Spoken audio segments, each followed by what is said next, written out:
Okay, so, I mean, let's be real for a second.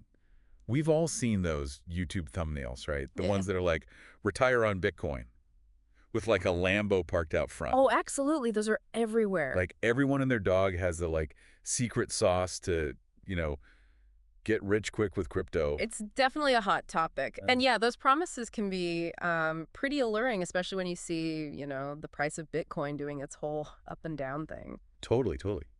But you, dear listener, you're smarter than that. You didn't want the surface level hype, right? Mhm. You wanted us to like really dive deeper. Get into the nitty gritty. Exactly. And honestly, we did too.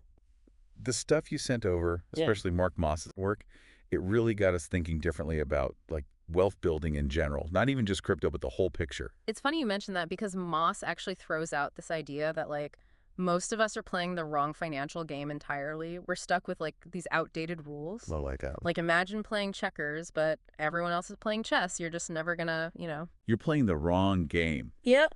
And just so our listeners know, we're not like taking advice from some random internet dude. Right. Moss isn't some Johnny come lately to Bitcoin. Yeah. This guy was buying it back in 2015 when it was like 300 bucks. He's seen it all. Yeah, he's not just some guy who bought in at the peak and is trying to tell everyone how to get rich quick. He's got some real experience under his belt. Exactly, exactly. Oh. Okay, so if we're playing the wrong game, like what's the right one? Hit us with it. What's this whole debt-based system thing Moss keeps talking about, and why is it so important? Okay, so imagine this. You're a baker, right? Yeah. You've got this incredible bread everyone wants, but instead of using actual flour, you're using IOUs, like promises to pay back flour later. Okay, that's a little out there, but I'm following. That's basically our monetary system in a nutshell. Most of our money, it's not backed by something tangible like gold anymore. It's created through debt, through loans that promise future repayment, but with interest. Okay, I'm with you so far. But how does that, like, change the game for us regular folks? Because it shows why just saving money, Papa Rich in Moss's story, might not actually be enough to build real lasting wealth. And that's something a lot of people can relate to, right? Working hard, putting money in the bank, hoping it'll be enough. Exactly. You could work your tail off, save diligently, and then boom, inflation eats away at your savings or the market crashes. That's playing by the old rules. Are you saying we should all just, like, give up and buy a Lambo? Not quite. But Moss argues that the wealthy, they don't just hoard cash. They focus on getting these things he calls hard trophy assets. Hard trophy assets. All right, I like the sound of that. What are those exactly? Things that have intrinsic value. Think real estate that generates rental income, businesses that make a profit, or historically valuable stuff like gold. These things tend to hold their value even when the economy goes a bit haywire. Okay, I get that. Like real estate, I can wrap my head around that. But Bitcoin, Yeah. it's not like my Bitcoin is paying my rent every month or anything. That's where it gets interesting. Moss argues that Bitcoin, even though it's digital, it actually shares traits with those traditional hard assets. Okay, I'm listening. It's scarce, kind of like gold, right? There's a limited supply.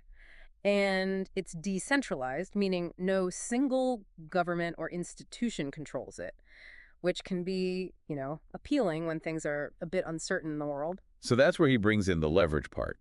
Using Bitcoin-backed loans.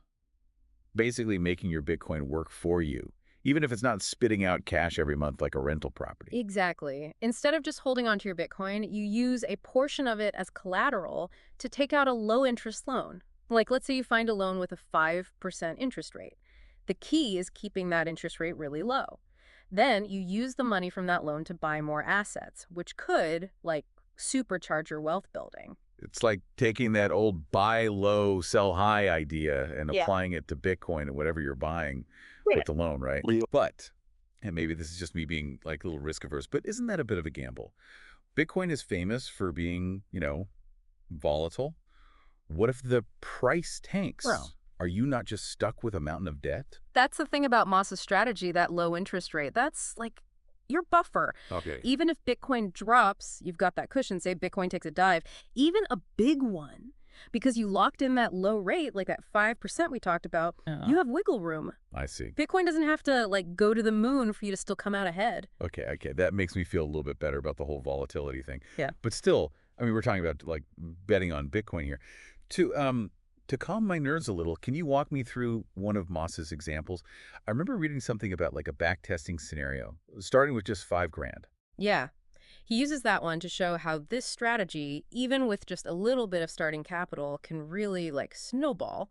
So from 2011 to 2024, and this is important, it's based on how Bitcoin actually performed, not a promise someone starting with 5 grand in Bitcoin. Using these low interest loans, they could have ended up with some serious free cash flow year after year, even after paying back the loans. And just so everyone's clear, free cash flow, that's just like money you've got left over after you've paid your expenses. So in this case, after those loan payments, you still got cash coming in. Exactly. It's making your money work for you, not the other way around. But like you said, past performance is not a crystal ball, right? No guarantees with investing, ever. Very, very true. Okay, so how does Moss go about like predicting Bitcoin's future then? Especially when it comes to this whole leverage thing. Doesn't he kind of have to assume that Bitcoin's gonna like explode in value? Well, he does make some projections, sure, but he always says these are educated guesses at best, not guarantees. He uses a bunch of different models. Like one compares how fast Bitcoin's being adopted to how fast social networks grew. Another one looks at it like it's a venture capital investment, and then there's one that analyzes how it moves compared to inflation. Yeah. Each one's got its own assumptions, of course, but they all seem to point to, Bitcoin's value increasing a lot over time. So different models, different approaches, but all kind of hinting at Bitcoin going up. But before everyone runs out and starts like mortgaging their houses to buy Bitcoin, Yeah, good point. we got to address the elephant in the room. Where do you even get these magical, low interest Bitcoin backed loans? My bank definitely isn't offering them. Yeah, you're right. It's still, kind of niche, but it's growing for sure. There are platforms out there that are all about this, letting you use your Bitcoin as collateral. And Moss is convinced that in a few years, this is going to be totally normal. He even plays this clip from Michael Saylor, another big Bitcoin guy, who says, get this, that regular banks will be offering these loans as a standard thing. So instead of like a home equity loan, it's a Bitcoin equity loan. Exactly. Imagine just walking into your bank and seeing a sign that says, Bitcoin-backed loans, low rates, get yours today. It sounds crazy now, but I mean, think about it. Just a few years ago, who would have thought online banking or paying with your phone would be so normal? That's a good point. Technology moves fast. But let's say, hypothetically, someone listening in is like totally on board. They're ready to embrace this whole, wealth building mindset. Start thinking about the future. What's their first move? Hmm. They shouldn't just like throw all their money at Bitcoin, right? Yeah.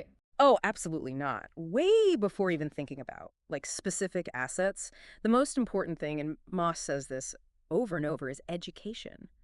You got to understand how money actually works, how debt and inflation can really mess with your buying power over time, and how different types of assets have performed historically. So it's about understanding those rules of the game you were talking about, right? Like Yeah. stop playing checkers and learn how to play chess. Exactly. But why is that understanding so important? How does that actually translate What? into like making better financial decisions? Because then you're empowered to think for yourself, to ask why. Imagine you walk into a casino, right? You have no idea how the games work, what the odds are. Yeah, you might get lucky, but chances are you're going to walk out with less money than you came in with. Thanks. Understanding the financial system, how it all works, the good, the bad, the risky parts, that's like learning the rules of the game before you place your bets. Love that analogy. Knowledge is power, especially when it comes to your money. Okay, so education. Step one, what's next? Next is figuring out your goals.